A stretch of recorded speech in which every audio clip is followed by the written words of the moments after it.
पति पत्नी के झगड़े। समर्थ, प्रज्ञा प्लीज मुझे मेरा काम करने दो, मुझे परेशान मत करो। ऐसी फालतू बातें सुनने के लिए मेरे पास तुम्हारे जैसे फालतू वक्त नहीं है। प्रज्ञा, समर्थ, आजकल मेरे लिए तुम्हारे पास टाइम ही नहीं रहता और तुम्हें मेरी बातें फालतू और गलत ही लगती है। तुम्हारी नजरों में मैं इतनी ही बुरी थी तो तुमने मुझे प्रपोज करके शादी क्यों की? समर्थ, हाँ भूल हो गई मुझसे, लेकिन अब क्या फायदा यह सब बोल के। की हुई भूल अब निभानी तो पड़ेगी ही ना जिंदगी भर। समर्थ के ऐसे शब्द सुनकर प्रज्ञा की आंखों में आंसू आ गए। प्रज्ञा, ठीक है तो फिर तुम्हें मेरे होने से इतनी ही तकलीफ होती है तो मुझे लगता है कि हम अलग हो जाते हैं। दोनों की यह बातें चालू थी तब अनु का कॉल प्रज्ञा के मोबाइल पर आया।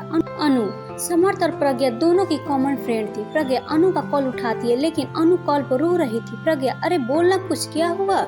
आंटी की तबीयत अच्छी नहीं है क्या? अनु, माँ की तबीयत अच्छी है प्रज्ञा। ऐसा बोलकर अनु फिर से फुट फुट कर रोने लगी। प्रज्ञा, अनु तुम पहले रोना बंद करो और मुझे ठीक से बताओ आखिर बात क्या है, मुझे अभी डर लग रहा है। अनु जल्दी बताओ क्या हुआ? अनु, प्रज्ञा, राहुल। प्रज्ञा, क्या हुआ राहुल को?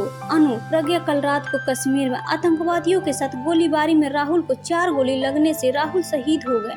अभी अभी फोन आया, उनकी बॉडी विमान से लेकर आ रहे हैं। यह सुनकर प्रज्ञा के पैरों तले जमीन खिसक गई। प्रज्ञा, अनु हम दोनों अभी आते हैं तुम्हारे पास, तू संभाल खुद को और आंटी को भी, हम पहुंचते हैं जल्द से जल्द उधर। ऐसा बोलकर प्रज्ञा फोन रख देती और समर्थ को राहुल और आतंकवादी में हुई फायरिंग और राहुल के शहीद होने की बात बताती है। समर्थ भी उसकी बातें सुनकर सन्न हो गया, लेकिन तुरंत वह दोनों अनु के घर जाने के लिए रवाना हुए। अनु के घर पहुँचते ही दरवाजे में ही अनु प्रज्ञा के गले लगकर रोने लगी। अनु, प्रज्ञा, कल सुबह ही तो हम तीनों ने उनसे बात की थी वीडियो कॉल पर। वो कह रहे थे छुट्टी सेक्शन हो गई है और अगले हफ्ते वो घर आ रहे हैं। यह बातें बोलकर कितने खुश थे और रात को अचानक ऐसे हो गया। प्रज्ञा, संभाल खुद को, तुम्हें तकलीफ होगी, प्लीज संभाल खुद को। तू अपनी हिम्मत खो देगी तो आंटी को कौन संभालेगा? अनु, अब मैं क्या करूं खुद को संभाल कर? मेरे जीने की वजह ही मुझसे दूर चली गई, अब किसके लिए जीऊं मैं? बस 6 महीने ही हुए हमारी शादी को और शादी होते ही 15 दिन में वह ड्यूटी पर निकल गए। एक दूसरे को समझने के लिए भी वक्त नहीं मिला। प्रज्ञा, इतने सपने देखे थे हम दोनों ने, हमारे बच्चे के, नए घर के, एक दूसरे के लिए बहुत सारी बातों के सपने देखे थे।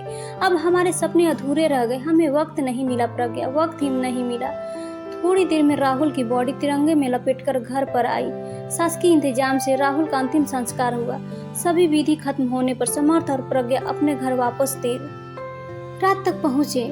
प्रज्ञा, समर्थ तुम खाना खाने वाले हो क्या? मुझे तो भूख नहीं है। समर्थ, नहीं, चाय बना, बहुत सिर दर्द हो रहा है, कुछ समझ में नहीं आ रहा है। प्रज्ञा दोनों के लिए चाय बना कर लाती है। चाय पीने के लिए दोनों शांति से सोफे पर बैठते हैं। समर्थ, सॉरी प्रज्ञा, मैं सुबह तुम पर बहुत चिल्लाया। अरे क्या करे, वर्क फ्रॉम होम होकर भी इतना प्रेशर होता है और इस वजह से मैं इतना चिड़चिड़ा हो जाता हूँ कि उसका गुस्सा तुम पर निकलता है। आई एम सॉरी प्रज्ञा। प्रज्ञा, समर्थ तुम सॉरी मत बोलो, मैं भी गलत थी, मैंने भी ज्यादा ही बोल दिया था कि हमें अलग हो जाना चाहिए, मुझे ऐसा नहीं बोलना चाहिए था। समर्थ, प्रज्ञा तुम्हारा गुस्सा भी सही है, मैं तुम्हें वक्त दे पाऊँ इतनी सी तो तुम्हारी इच्छा होती है। प्रज्ञा, हाँ लेकिन मैंने भी तुम्हें समझना चाहिए था। समर्थ, तुम्हारे काम का प्रेशर ना समझते हुए मैं अपना ही गुस्सा तुम पर निकाल रही थी। समर्थ, इट्स ओके प्रज्ञा, हम दोनों ही अपनी अपनी जगह पर सही थे, बस हम दोनों एक दूसरे को समझ नहीं पाए। प्रज्ञा, समर्थ, अनु के शब्द अभी भी मेरे कानों में गूंज रहे हैं, हमें वक्त ही नहीं मिला प्रज्ञा, हम हमें मिला हुआ वक्त को कितना ग्रांटेड लेते हैं ना। समर्थ, सच में प्रज्ञा, हम जैसे एक दूसरे के साथ रहने के लिए वक्त मिलता है वैसे हर किसी को नहीं मिलता। वह टाइम मिले इसके लिए बहुत लोग कितने प्रयास करते हैं, लेकिन कोई परिवार की जिम्मेदारी तो कोई देश के प्रति जिम्मेदारी को निभाने में व्यस्त रहता है और हम इस मिले हुए वक्त में क्या करते हैं, एक दूसरे की गलती निकालने की कोशिश करते रहते हैं। प्रज्ञा, सच में समर्थ, अनु और राहुल की जिंदगी देखकर समझ में आता है कि हम कितनी खुशी और सुख है, लेकिन हमें उनकी कीमत ही नहीं पता। हम हमारी जिंदगी में छोटे छोटे दुख में उलझे रहते हैं। समर्थ, हमारा देश सुखी और प्यार से रहे इसके लिए हमारे देश के जवान अपने परिवार को छोड़कर देश की सीमा पर अपनी जान की परवाह न करके हमारे लड़ाई करता है। तभी हम यहाँ पर जाति, धर्म, पैसा, प्रेम, वक्त, ऐसी छोटी बातों पर एक दूसरे से झगड़ा करते हैं। प्रज्ञा, हाँ चलो फिर आज से हम एक दूसरे की भावनाओं की कदर करेंगे और प्यार का सम्मान करेंगे, एक दूसरे को समझने की कोशिश करेंगे। समर्थ, हाँ, और हम ये सुनिश्चित करेंगे कि हमारे सुख और खुशी के लिए जो जवान सीमा पर लड़ते हैं, जो शहीद होते हैं और उन्हें और उनके परिवार को सुख के कुछ पल दे सके। हमसे जितनी छोटी देश सेवा हो सके उतनी करे और देश का कर्ज चुका सके।